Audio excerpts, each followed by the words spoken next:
Good morning, everyone. I'm Sarah from Sourdough for Beginners. Happy Saturday. It is rainy and stormy here. The lake's going crazy. There's huge waves. I do not want to go outside today, and it's a good thing because I have to get some bread mixed up. So on today's live, if you've been here before, you've seen this lots of times. If you're new, then I think you're going to like it. We're going to mix up the beginner bread recipe with a slightly higher hydration. Linked in the description of this video is the beginner bread recipe, everything to do with the essential processes, but I'm just going to sort of walk through them live and do a mix. But then I also did, I've been doing some cool stuff all week, experimenting and trying to improve things and trying new things and thinking about what tutorials or recipes I might share soon. And I made something so cool the last couple of days. So I want to show you. But usually with these lives, people sort of join as we go. So I'm just going to get the bread recipe mixed and talk about a little change that I've made with my bulk proofing containers. And then I will show you this cool thing that I made this week. So let's just get the bread recipe mixed up. So the beginner bread recipe, and actually, give me 1 second. I think you'll hear me better if I do this.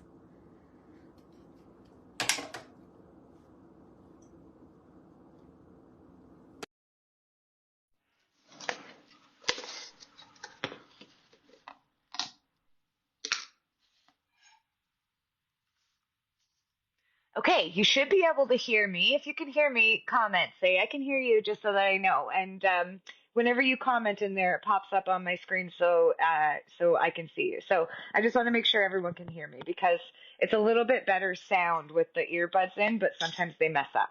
So the beginner bread recipe makes 2 loaves of bread. And it calls for 120 grams of starter. But if you've mastered the essential processes and you're comfortable with the beginner bread recipe, thanks, Judy. Okay, good. Then what you might want to do is increase your hydration a little bit. Increasing hydration gives you a lighter, fluffier bread, take some of that density away. We recommend that beginners start with a lower hydration just until they're comfortable. It's just easier to manage, less sticky, a little bit firmer of a dough. So for the beginner bread recipe, we're 120 grams of starter. For the level 2 hydration, we're 200 grams of starter. So I'll show you my starter. Active and bubbly. I actually just pulled it straight out of the fridge. So 2 days ago, I mixed bread and I refed my starter right after I was done mixing. And I let the starter sit on the counter until it had doubled. And then I stuck it in the fridge doubled. And as long as I bake within 2 or 3 days, it'll sit there in the fridge, slow fermenting and stay at that active state. So then when I'm ready to bake, I can pull it straight out of the fridge and just bake with it. So that's a good way to manage a starter if you bake like me every couple of days. If you bake every day, then you might as well just feed your starter and leave it sitting on the counter. If you only bake once a week or a couple of times a week, then mix up your dough. Don't feed your starter, stick it in the fridge, and then just pull it out 4 to 12 hours or the night before you're going to bake and feed it, wait for it to double, and then use it. So I've got 200 grams of starter in, and the beginner bread recipe calls for 680 grams of water. With the level 2 hydration, we're going to go up to 700 grams. So it's not a huge difference in grams. It's only 20 grams more water, but it is 80 grams more starter, and starter certainly affects hydration, although it's a little harder to quantify. But 20 grams of water can actually make a huge difference with sourdough. So, we're talking 20 grams ends up being about 2%, right? So we're going to add 700 grams of water to this mix. So I'm just going to pour it in. I'm just using tap water. I run it about room temperature, just kind of turn on the tap on the cool setting and let it run in. So we're going to 700 grams here, and we're making 2 loaves. If you wanted to split this in half, you can split it right down the middle. So you would do 100 grams of starter and 350 grams of water for the level 2 hydration, or you would do 60 grams of starter and 340 grams of water for the beginner bread recipe. All right, so let's get up to 700 here.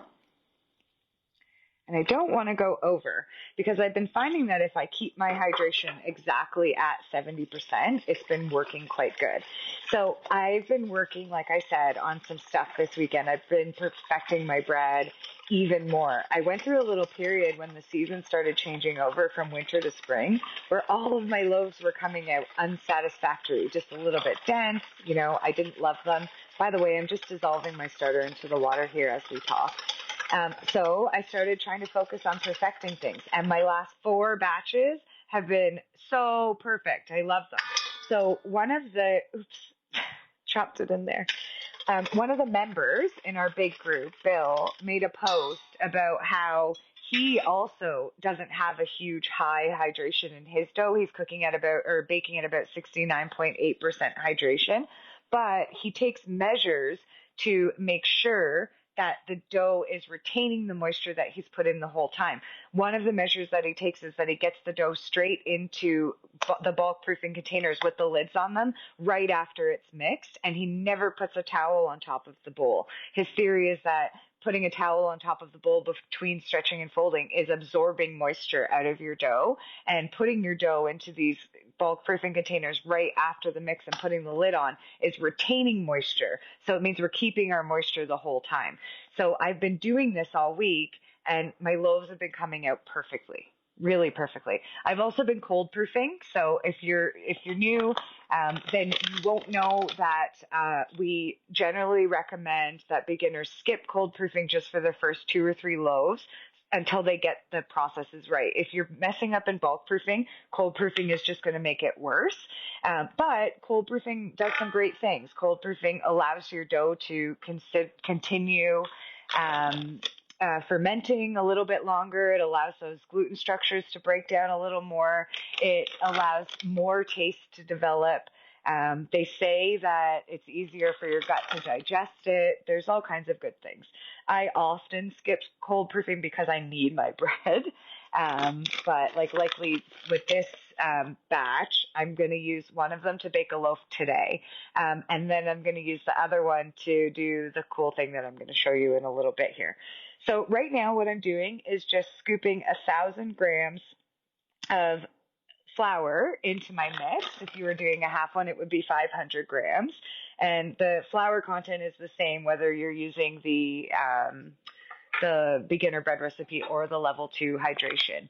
What are the macros on a sourdough loaf? I don't actually know. I think it would be affected by how much flour you're using and how much salt is in there.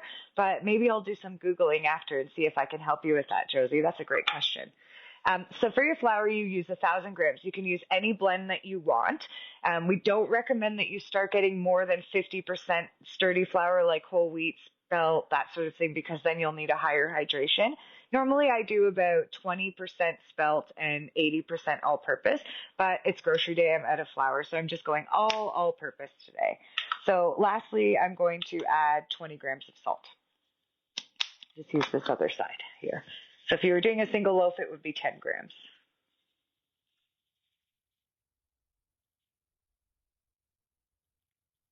All right, there we go. So what I'm going to do is I'm going to use a spoon to mix this up until the flour absorbs most of the water. And then I'm going to finish mixing it with my hands, so it's going to get very sticky. And as I go, I'll talk about what the essential processes are.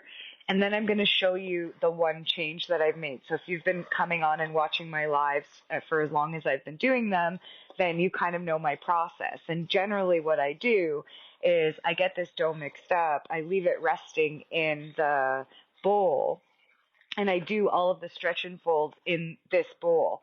And then after the stretch and folds are done, I separate the dough into my 2 bulk proofing containers and let the dough bulk proof on the counter for the afternoon or the day or however long it takes. In my house, it usually takes about 4.5 to 5 hours. So what I've changed is that as soon as I get this dough mixed up, I'm getting it right into the bulk proofing containers right away. It's messier to do it this way because the dough hasn't built any strength yet. As we stretch and fold, we're building strength into our dough. It's bringing the dough together. At this first mix, it's a very shaggy dough. It's very sticky. It sticks to everything but itself. Whereas once you start stretching and folding, it starts sticking to itself more than it sticks to anything else. So it is messier to do it this way. And I guess it would be easier if I just mixed each loaf individually in these containers, which this week I actually have done that. I've mixed a single loaf right in the container and then just got that lid on right away. It is messier to do it, but I think it's an interesting experiment. So essentially what we're doing by getting our dough out of this bowl and into the bulk proofing containers is retaining a lot of the hydration that we've put into the dough. Twofold. One, there's a suggestion that the towel on top of the bowl is sucking some of the moisture out of the bread, even if it's a damp towel. And two, the lid on the bulk proofing container is holding that moisture in. So basically this member in the group, who's quite good, says he tries to keep every ounce or mil or gram of hydration that he puts into his bread throughout the entire process. So the other thing is that when he's bulk proofing, he actually gets them into a closed bag, he puts grocery bags over them and twists them and sort of tucks them under. So what I'm going to do is I'm just going to finish mixing this dough up as much as I can, and then I'm just going to use my scale and separate the dough into my two bulk proofing containers. And then I'll show you the cool thing I did this week. So I'm going to make a tutorial soon, but whoever's here on the live today, you guys are going to be the first ones to see these. I haven't even posted any pictures yet, but I did this experiment over the last 2 days. I worked it out. I know what I'm going to try next to evolve it. I've got tons of pictures, and ultimately when I'm done, I'll create a tutorial for it. But I just wanted to show you, and I would love if you guys tell me what you think. So what I'm doing is getting this dough mixed up into a shaggy dough. Now, it's going to be harder to move this dough to the bulk proofing containers than it usually is because the dough doesn't really have any strength yet, right? So it's just going to be messier. So usually if you've done all of your stretching and folding, you can pick the dough up. Monica loves my enthusiasm. Thank you. This is so much work. And when something works good, it's really great. Like I said, I had a couple of weeks of bad loaves, like not bad, edible, but just not satisfactory. And so this week I've been having all great loaves, plus an experiment that I tried actually worked. You guys don't even know how many experiments I try that just don't work. But it's always in the interest of trying to get a new tutorial out there to help you guys. So I am going to try to split this very sticky dough into these bulk proofing containers. And it's a little bit tough to do this live because it is so messy. But if you guys just bear with me, you'll see what I mean here. So once our dough is stretched and folded, it doesn't stick to our hands like this anymore, right? But when it's in the early stages and hasn't been stretched and folded yet, it's very sticky. I'll come back when I don't have dough on my hands and answer that last question that just came in. I'll scroll back in just a second. So it makes it a little bit tougher to do this at this stage, right? An easier thing would have been to mix directly in the bulk proofing containers, but I think that doing it this way is fine. So I'm almost done. As you can see, it's all over my hands. It has no strength yet. It hasn't been stretched and folded. If you want to know what stretching and folding does, it builds strength. It encourages the dough to start sticking to itself instead of everything around it, right? So doing this early in the process makes a mess. But I accept the mess because the theory is if we keep this dough in these containers with the lids on from the entire process, right, then our dough is going to retain all of the hydration that we've given it and therefore be a better loaf. Shonda says, my dough looks great until I go to bake. It melts into the cuts like it's melting. Shonda, that probably means that your dough is overproofed. number one, if you're a beginner, consider skipping cold proofing just for your first couple of loaves. Feed your starter before bed and get up early in the morning on a day when you're home all day. Mix your dough, get it into bulk proofing containers, and stay with it so that you can watch it. And Shonda, I'll just tell you a little bit about the bulk proofing containers in a little bit here. So I have this horrifying mess separated now into these two bulk proofing containers. Bear with me while I rinse this dough off my hands. It's messier, but I think this is worth it. So, Shonda, the bulk proofing containers, what they do is they're clear, they're straight-sided, they're about the same size as the dough, right? When you're done your stretching and folding, you can mark the height of your dough, and it helps you to see how much your dough has risen, right? We never suggest that anybody should do their bulk proofing by time because every environment is different and every loaf is different. A loaf with a higher hydration will proof faster. A loaf with higher wheat content will proof faster. A loaf in a very warm environment will proof faster, and the opposite of all of those things. So we always say that you have to proof your dough based on the way it works. We never recommend proofing on the counter overnight. So Shonda just mentioned that her dough just falls and won't hold a score. It's probably overproofed. If it's overproofed, sometimes you can help it by pre-shaping, which is building tension into the dough. But the best thing you can do is to prevent it from overproofing. So I have my dough in my bulk proofing containers. Bear with me for a sec here. And now I'm going to do all four of my stretch and folds right in this container. Excuse me. So in between stretching and folding, I'm going to pop the lids on these containers, and theoretically, it's retaining the moisture that I've put into my doughs. So I would love you guys to give this a try. Tell me how you like it in the comments. I'm just curious to see if anyone thinks it's worth it for all that extra mess, if it makes any changes in their dough, stuff like that. So let me know what you think. Now, what's going to happen with this is it's going to rest for about 30 minutes. I'm going to stretch and fold it. I'm going to repeat the 30 minutes rest and the stretch and fold 3 more times. That should build enough strength in my dough. Then I'm going to just take a marker. You know what I mean? I use a Sharpie. You can use a white eraser, whatever it is.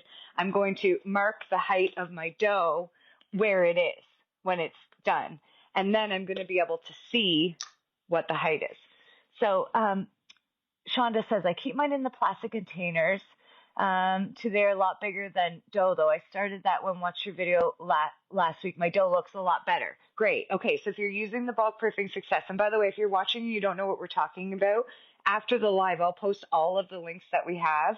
But on the YouTube channel, there's a video called Do This One Thing to Guarantee Bulk Proofing Success, and it covers why we use these containers and how to use them and everything else. So there was a comment. Joanna said, first time watching you live. I've attempted making sourdough 2 times and my second one came out beautiful but not very soft. Did I bulk proof too long or possibly overbake? I wasn't burnt, but just harder than I would like. Okay. So the best way, again, with baking, everything to do with sourdough, the best way to do it is based on what it's doing, not based on time, right? So if you have one, use a meat thermometer to check your bread and cook it to 205 Fahrenheit, no less, no more. That should give you a good cook. Let it cool for 2 or 3 hours if you can. Now, if you're finding it quite dense, there's a couple of things. The beginner bread recipe is a little bit dense, but it should still be nice and fluffy. There should still be lots of air in there. It shouldn't feel like heavy, but it is a denser dough. If it's just slightly dense and you've mastered all of the essential processes and everything's going great, then increase your hydration a little bit, right? I'll put all the videos you need are in the description or they'll be in the comments after this is over.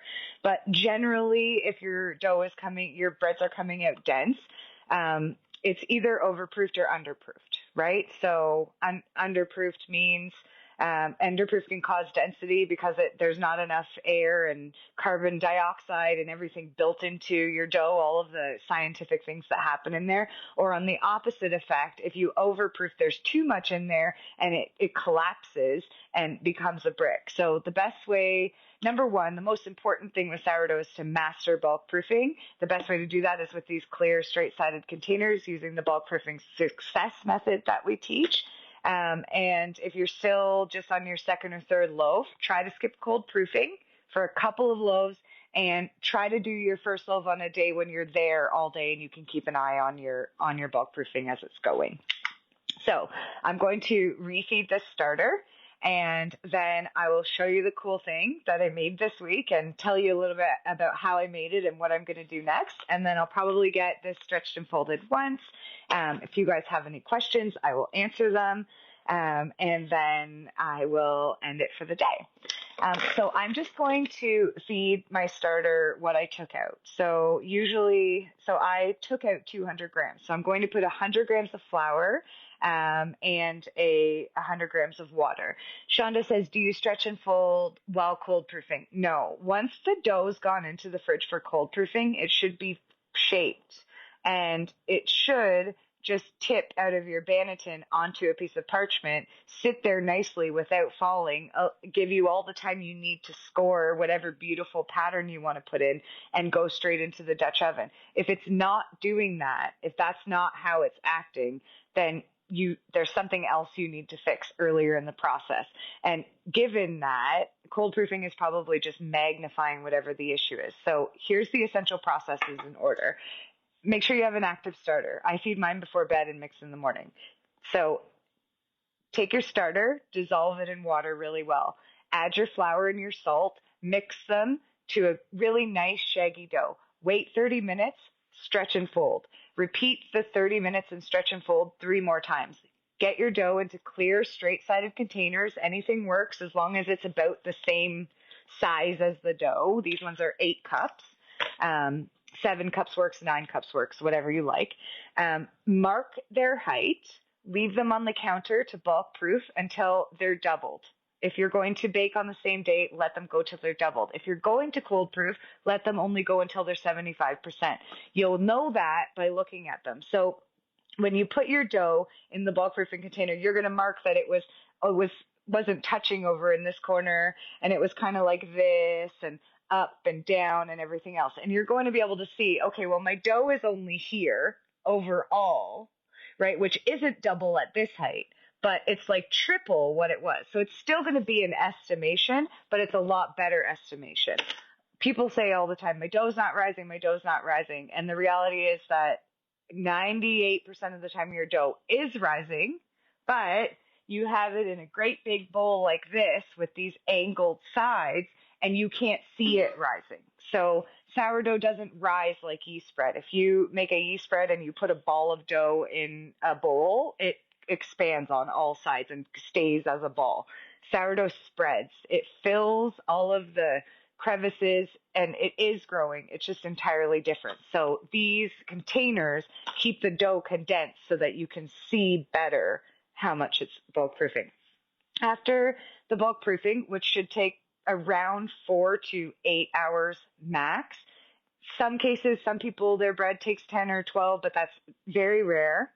But once your bread is either doubled if you're going to bake the same day or at 75%, if you're going to cold proof, you dump your dough out of your containers, you pre-shape it. So that's where you use a bench scraper. If you guys have watched my videos, I use that silly green knife because I got used to using that thing and now I can't use a bench scraper.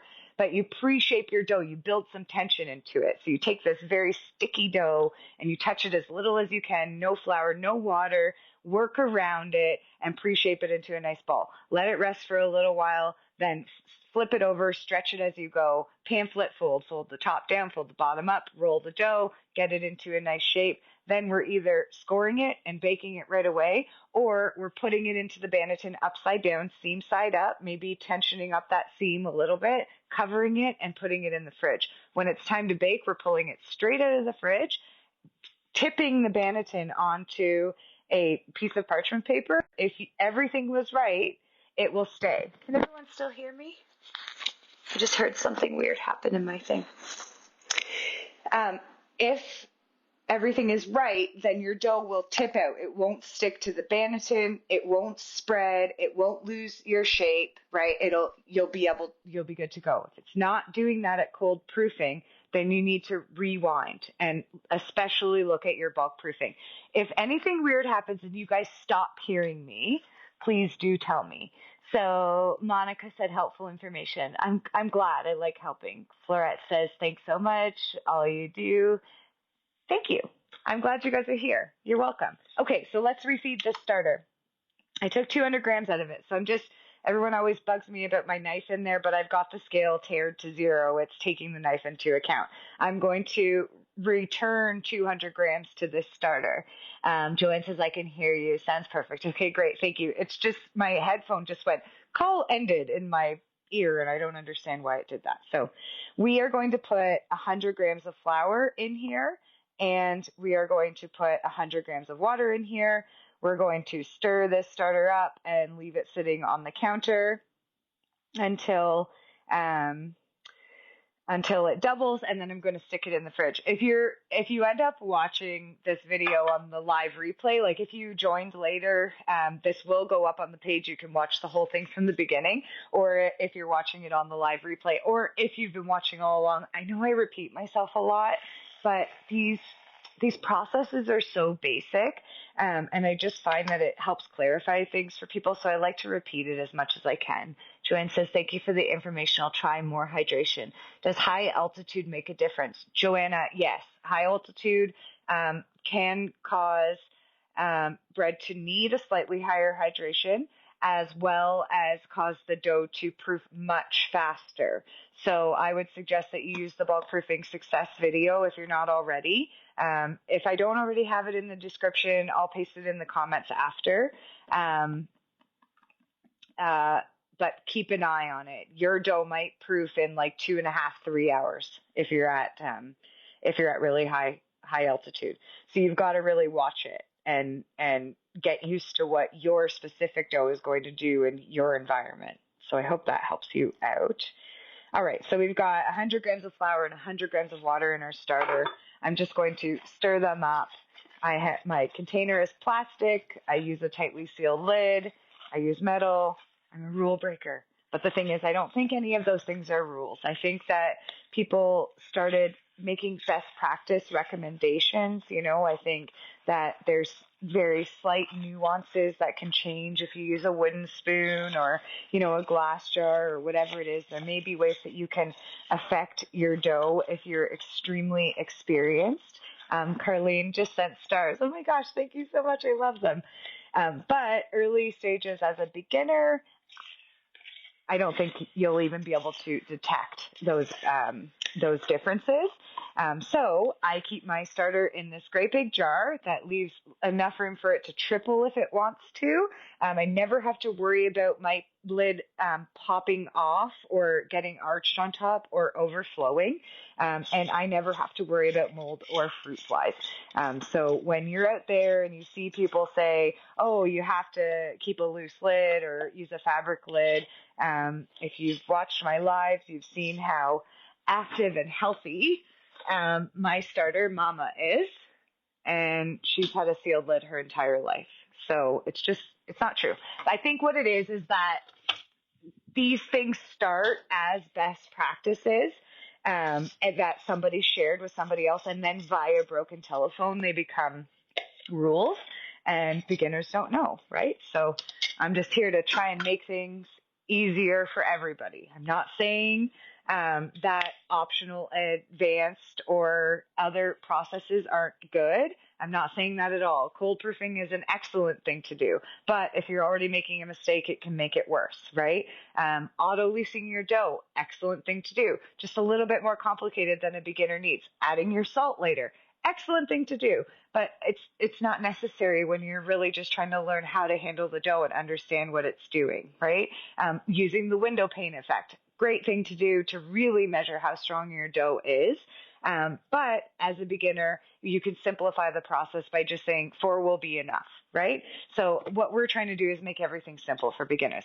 Okay, let me show you what I made this week. I'm so excited. I'm going to do my next one tonight, and then we'll get a stretch and fold in and wrap up for the day. Okay, so using stuff that I have around the house, so I took my regular level 2 hydration beginner bread recipe. This is the process that I followed. I followed my normal process. I mixed it up. This one I only made a single loaf, so I actually mixed it straight in my bulk proofing container. I got it to a shaggy dough. I stretched and folded it 4 times. I let it bulk proof. It took about 4.5 hours. And then I took it out. I pre-shaped it. And then after I pre-shaped it, I cut it into 4 even size doughs. And then I pre-shaped each one of those. So I know that sounds a little bit confusing, but when you dump your dough out of the bulk proofing container, it's very sticky, right? So I thought about maybe separating the dough into 4 before bulk proofing, but then I would need to find 4 bulk proofing containers. So that seems silly too. So I decided I'll dump the sticky dough out of the bulk proofing container. I'll pre-shape it to take some of that stickiness away. And then I'll cut it into these 4 equal sized portions, and I'll pre-shape those again and let them rest. Nancy says, impatiently waiting for the next booklet to release. I'm on pre-order. LOL. Nancy, I was actually up. I don't know why, but I woke up at 4:50 this morning, and I must have tossed and turned enough to bother my daughter because she came up at 5. So I've been up since 5 a.m. It's 11, and I have been on that laptop all morning. So it's coming. I probably need maybe another week, but the recipes are going to be so good. So check this out. Look at it. I have all these great pictures. I haven't shown these to anybody yet. I haven't posted them anywhere on social media, but look at this. Look at the size of them. So here's what I did. So excited for you. Thank you. Yeah, sorry. Nancy is asking about, so I have several books. I have the Sourdough Essentials ebook. It's 34 pages. It teaches you the basic essentials, but it also teaches you what the advanced and optional processes are and digs deep into the science of sourdough. It's got a glossary. It talks about baker's math. It talks about converting from cups to grams. It really explains things differently. That's always linked in the description of all of my videos. If you only buy one thing, buy that book. It'll sort everything out for you.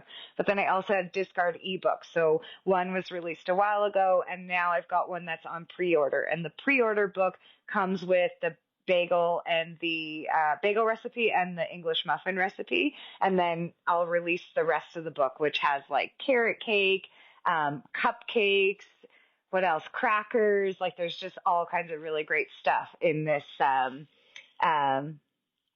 in this, in this book. So when Nancy said she's patiently awaiting, that means she pre-ordered the book and she wants it. So if you guys want, you guys can pre-order it too. It's cheaper now during pre-order, and then once it is fully released, it'll go up to the regular price. Henry says, morning, what a way to wake up to you playing with your dough. Henry's been with me in this group since the beginning, so I'm glad to see you here, Henry. And Deborah says, good morning. What is your favorite discard recipe? My family's favorite is the bagel recipe. My husband and daughter really love it. Mine's the carrot cake.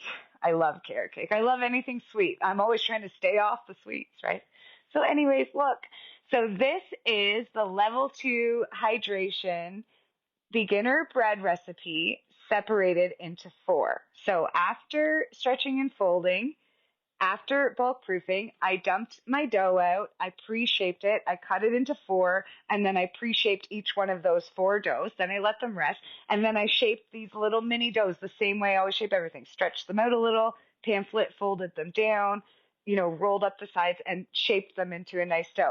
Then I lined these. Everybody has something like this. So not only did I want to make these awesome, like delicious, like look at the crumb. They're so great and they smell so good. I wanted to make these so that my husband could have a giant sandwich. He's the king of giant sandwiches, right? He's always like, I want a giant sandwich. And I know it's really super cliche that I make him sandwiches, but I do, and I like them and I eat them myself, right? So I tried to make these. but I wanted to make it easy because I'm here for the beginner, right? I'm always saying you don't need any special tools. Like I definitely have an Amazon storefront if you want to buy some, right? Like help you, I can help you enable your shopping addiction, but you don't actually need anything special to make sourdough. So I tried to do this using stuff I had around the house. So I took these little ramekins. These ones I think are 8 ounce, I believe, but they might be 12. I'll confirm.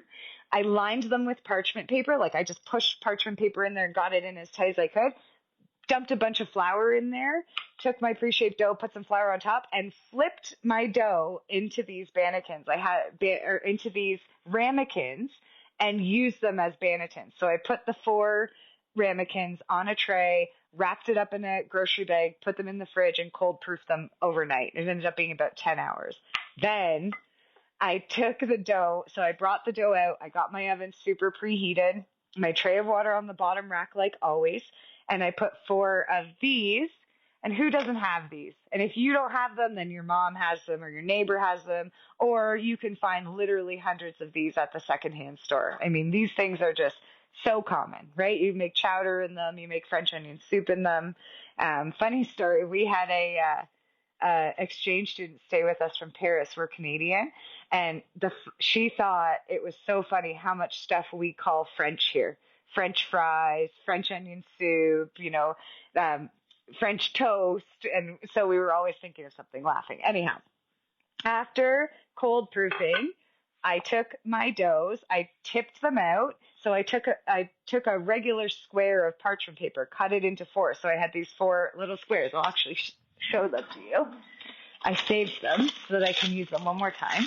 So I took these little squares of parchment paper, floured them, tipped my dough out onto these little squares, right? And then, put a little bit of flour on top, X-scored them, so it's just an X score down, and then dropped them with the parchment paper like a sling into these ramekins. Now, it was funny because I don't know if you're noticing, but this bread is not fitting in this bowl. So when they came out of the oven, I was killing myself laughing because they really sprung. They're so light and fluffy. They're like the most beautiful dough ever, or the most beautiful bread ever. Like how much better of a crumb could you really get, right? So I actually had to take a knife, I'll show you, like a butter knife, and pry these babies out of the ramekins. There's a big dent there. So that's what I did, and that's going to come as a tutorial really soon, but I'm going to change it slightly. I am going to cut the dough into, So what I did with these, I put 4 of these on a cookie tray, put the dough in, and baked them until they got to 205 degrees Fahrenheit. For my next bake, I'm going to cut the dough into 6 instead of 4 so that they're slightly smaller, because my daughter and I, no matter how much we squished them, like we made a sandwich and my daughter and I tried squishing them down, and yesterday they were still crispy, right? Like sourdough gets softer as the day goes on, but no matter how much we squished them, it was just like too big for our faces, right?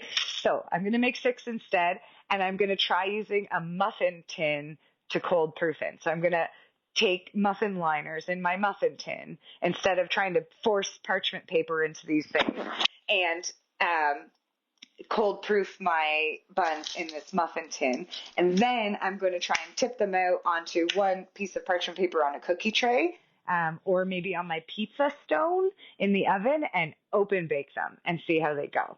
So you guys who are here seeing this right now, you're the first ones to ever see it. If you think it's cool, let me know in the comments. That sort of helps me, sharing these lives for me, commenting, saying what you like, what you don't like, asking questions. All of these things help us get the word out to everyone who wants to learn. So there we go. We got the level 2 hydration beginner bread recipe mixed up. We talked about my new little strategy of trying to retain moisture in my bulk proofing containers. And we got our starter refed. We talked about our cool new little buns that we have. that I'm super excited about, and it's my project that I'm working on now. And let's just do a quick stretch and fold, okay? So I've got my doughs in these clear plastic containers. I'm just going to grab a little bit of water. I'm just going to slightly dampen my hand, right? And I'm going to stretch and fold this dough just like you always would, right? As we stretch and fold our dough, we're building strength. So on this first stretch, you can see the dough really comes up quite a lot, right? As we go during each stretch and fold, and also after more stretch and fold, the dough starts to resist more and more. It builds more and more elasticity. So if you watched me mix the dough about half an hour ago, and you watched me trying to move the dough from the bowl to the bulk proofing container, you remember that my hand was just covered in dough. Now the dough's been sitting there for about half an hour. It's had some time to sort of blend together. We've slightly dampened our hand, and we're doing this stretching and folding process, which is building strength into our dough, and it's making it less sticky. As we go, as we do 4 stretch and folds, it's going to get more and more elasticity. So you, at the end, will be able to pick your dough up and have it actually stay together as a ball. So if I held this one long enough, it would eventually rip. But as we go, as we build more strength with each stretch and fold, that happens less and less. So I'll just show you quickly again with this. And I'll actually show you how it looks at the beginning and the end. So if you look, this is very like bumpy. Like this is like dry flour. And watch when I'm done, it'll be much smoother. So see, with this first stretch and fold, it'll come way up high. Whereas by the time we're done stretching and folding, if we tried to pick it up high like that, it would come up all as one, right? So stretching and folding is just kind of encouraging these gluten structures to connect to themselves better. That's helpful to see you stretch and fold in the container. I thought you had to put it on the counter to do this. Oh, Monica, don't put your dough on the counter. It's too sticky.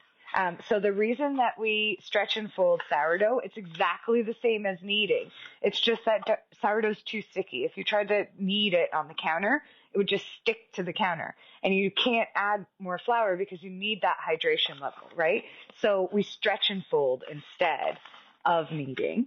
And we do it inside these containers to help it not stick.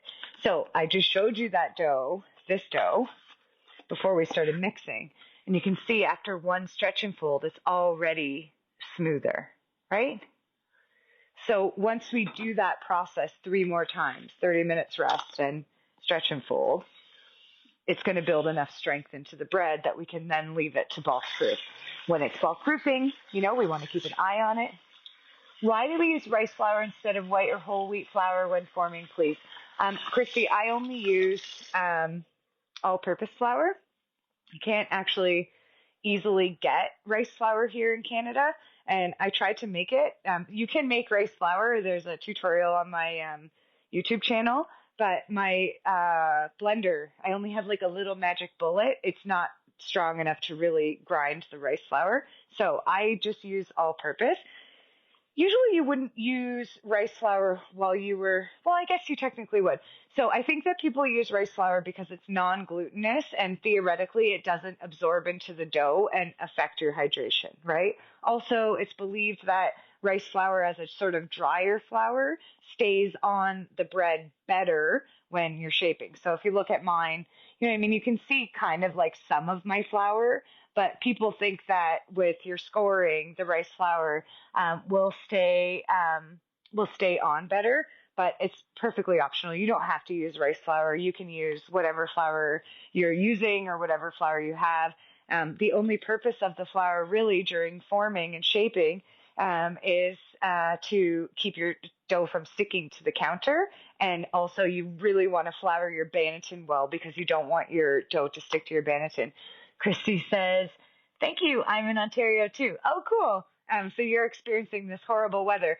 The lake is in our backyard. There are waves on our lake that is normally like glass that we swim in and do our kayaking in and all this stuff. There are waves that are this big. And white caps and everything else. And my husband and daughter were like, come on, Mom, let's go to the gym. And I said, no, I'm not going inside today. I'm going to bake instead. Okay, well, thank you all for being here. I really appreciate you. Please make sure you follow the page. Please make sure you check out all of the tutorials that are on YouTube. Share all that good stuff. It really helps me. For those of you who sent stars, I really appreciate you so much. Thank you. I'll make sure that I get this up and posted on the page after we're done. And if you ever have any questions, just comment on any one of my posts and I'll happily answer you. You're welcome. And I will talk to you all again soon. Bye for now.